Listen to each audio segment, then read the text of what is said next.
साथियों, अल्पसंख्यक और धर्मनिरपेक्ष शब्द को संविधान में परिभाषित किए जाने की आवश्यकता क्यों है, इस संबंध में आज कुछ चर्चा करेंगे। साथियों, संविधान में अल्पसंख्यक और पंथनिरपेक्ष शब्द की परिभाषा नहीं दी गई है। अल्पसंख्यक कौन होगा, ये राष्ट्रीय स्तर पर तय होगा या राज्य स्तर पर, इस बारे में कुछ भी नहीं कहा गया है। संविधान का एक पूरा अनुच्छेद 366 परिभाषाओं का है। इसके 30 उपखंड हैं।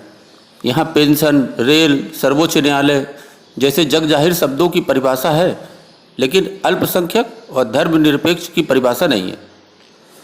1993 में राष्ट्रीय अल्पसंख्यक आयोग का गठन किया गया। उस समय भी अल्पसंख्यक शब्द को परिभाषित नहीं किया गया। वर्ष 2006 में अल्पसंख्यक मामले मंत्रालय का गठन हुआ, तब भी अल्पसंख्यक शब्द को परिभाषित नहीं किया गया। आज़ादी के 70 साल से अधिक बीत जाने के बाद भी अल्पसंख्यक कौन है, न तो संविधान में परिभाषित किया गया है और न ही किसी अन्य कानून में। मिजोरम, मेघालय और नागालैंड ईसाई बहुसंख्यक राज्य हैं और अरुणाचल, गोवा, केरल, मणिपुर, तमिलनाडु तथा पश्चिम बंगाल में इनकी आबादी अच्छी खासी है, फिर भी उन्हें अल्पसंख्यक माना जाता है। इसी तरह पंजाब में सिख बहुसंख्यक हैं तथा दिल्ली, चंडीगढ़ और हरियाणा में इनकी पर्याप्त आबादी है, फिर भी इन्हें अल्पसंख्यक माना जाता है।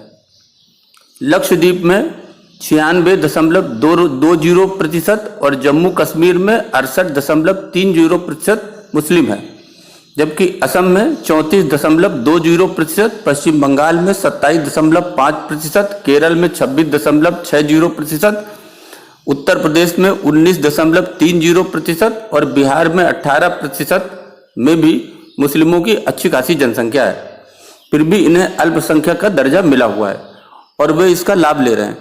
दूसरी ओर वे समुदाय जो वास्तविक रूप से अल्पसंख्यक हैं, राज्य स्तर पर अल्पसंख्यक का दर्जा प्राप्त न हो पाने के कारण लाभ से वंचित हैं। लक्षद्वीप में मात्र 2% हिंदू है, लेकिन वे वहाँ अल्पसंख्यक न होकर बहुसंख्यक हैं और 96% आबादी वाले मुस्लिम अल्पसंख्यक हैं। उत्तर प्रदेश के अनुसूचित जाति का व्यक्ति राजस्थान में अनुसूचित जाति का नहीं माना जाता।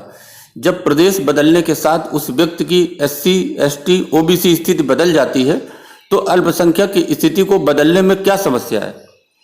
संविधान बनाते समय संविधान सभा ने चर्चा के उपरांत सेकुलर यानी पंथ निरपेक्ष शब्द संविधान में समाविष्ट करना अस्वीकार कर दिया था, परंतु 42वें संविधान संशोधन में आपातकाल के समय भूतपूर्व प्रधानमंत्री श्रीमती इंदिरा गांधी ने सेकुलर यानी पंथ निरपेक्ष शब्द संविधान की प्रस्तावना में घुसा दिया, लेकिन इसकी कोई परिभाषा संविधान में जानबूझकर नहीं लिखी है।